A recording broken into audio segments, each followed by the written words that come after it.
नमस्कार मित्र आणि मैत्रिणींनो, स्वागत आहे तुमचं माझ्या श्री स्वामी समर्थ या यूट्यूब चॅनेलमध्ये। मी माझ्या व्हिडिओमधून तुम्हाला रोज स्वामींबद्दल काही ना काही माहिती, तसेच आपल्या स्वामींची शिकवण, स्वामींचे विचार याबद्दल माहिती सांगत असते। जर तुम्हाला माझे व्हिडिओ आवडत असतील तर कृपया माझ्या चॅनेलला सबस्क्राईब करत जा, लाईक करत जा, शेअर करत जा आणि कमेंट करत जा आणि व्हिडिओ पूर्ण पाहत जा। तर बघा मित्रांनो, आपण काही कारणामुळे खचून जातो किंवा कमजोर होतो, पण असं खचून न जाता स्वतःला सावरणं, किती जरी मोठं दुःख आलं तर त्यातून सुखाची वाट शोधणं हे गरजेचं असतं आणि आपलं रोजचं आयुष्य जगणं देखील तेवढंच गरजेचं असतं असे आपले स्वामी म्हणतात। तर ते जगण्यासाठी किंवा दुःख बाजूला सारून त्यातून आनंद शोधण्यासाठी स्वामींचे काही अनमोल विचार आपण आजच्या व्हिडिओमध्ये पाहून घेणार आहोत। चला तर पाहूया। स्वामी म्हणतात, समजवण्यापेक्षा कधीतरी समजून घेणं महत्त्वाचं ठरतं। नेहमीच माझंच खरं असं म्हणून चालत नाही। तसेच शब्द देणारे आयुष्यभर सोबत असतीलच असं काही नसतं। कधी कधी शब्द खूप साथ देतात पण माणसं देत नाही।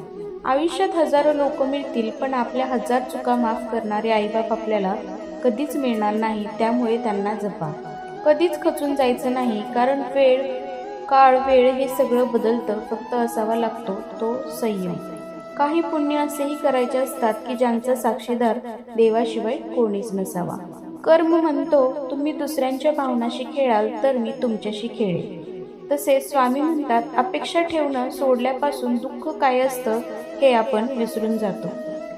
कोणासाठी तरी आपलं असणं नसणं काही गरजेचं नसतं, याहून सुखावणारी भावना जगात कोणतीच नाही। आयुष्यात निंदा व टीका झाल्याच पाहिजेत। रोजच स्तुती होत राहिली तर प्रगतीचा मार्ग बंद होतो व गर्विष्ठांचा मार्ग सुरू होतो। आयुष्यात कोणापासून कवडीची अपेक्षा ठेवू नका, तुमच्या अर्ध्या समस्या अशाच कमी होतील। तसेच आपल्या अत्यंत प्रिय गोष्टीसाठी आपण प्रचंड प्रामाणिक असतो। माणसाला स्वतःची जबाबदारीची जाणीव झाली की सर्व कष्टातून मार्ग काढून पुढे जातो। स्वतःच्या जीवनाचं कोडं दुसऱ्याच्या हातून चुकीचं सोडवून घेण्यापेक्षा स्वतः सोडवलं तर खूप भारी। तसेच स्वामी म्हणतात, आयुष्यभर प्रत्येक माणूस हा ज्याच्या त्याच्या जागेवर योग्यच असतो। अयोग्य असते ती परिस्थिती आणि परिस्थितीमुळे बदललेली ती मनस्थिती। तुम्ही केव्हा बरोबर होता हे कोणीही लक्षात ठेवत नसतं, पण तुम्ही केव्हा चुकलात हे मात्र सर्व लक्षात ठेवतात। तसेच माणसाची बोलायची पद्धत बदलली की समजायचं आपली आता तिथे गरज नाहीये। कोण कोणासाठी येत नसतं, स्वतःला स्वतः सावरायचं असतं।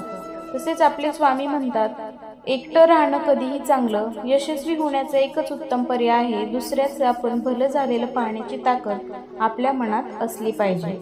तसेच स्वामी म्हणतात, दिवस कसाही निघून जातो पण रात्र अवघड असते, कारण अखंड आयुष्याचा पसारा समोर मांडून आपण त्याचा विचार करत असतो। रंग पाहून माणसाचा स्वभाव कधीही शोधू नका। निष्ठावंत आणि चांगले लोक हे नेहमी साधारणच असतात। आजपासून एकच गोष्ट कायम लक्षात ठेवा, आपण परिस्थितीला कधीही शरण जाता कामा नये, परिस्थिती आपल्याला शरण गेली पाहिजे। आयुष्य आनंदी ठेवायचे असेल तर स्वाद आणि वाद या दोन्ही गोष्टींचा त्याग केला पाहिजे। स्वाद सोडला शरीराला फायदा आणि वाद सोडला तर नात्याला फायदा। चांगल्या हृदयाने खूप नाती बनतात आणि चांगल्या स्वभावाने ही नाती आयुष्यभर टिकून राहतात। तर कसा वाटला आजचा व्हिडिओ नक्की सांगा आणि स्वामींचे हे जे विचार आहेत ते आपल्या रोजच्या आयुष्यात आत्मसात करा। नक्कीच तुमचं आयुष्य खूप सुंदर आणि आनंदी बनेल। तर व्हिडिओ आवडला असेल तर चॅनेलला सबस्क्राईब करायला विसरू नका। भेटूया उद्याच्या व्हिडिओमध्ये, तोपर्यंत सर्वांना श्री स्वामी समर्थ। धन्यवाद।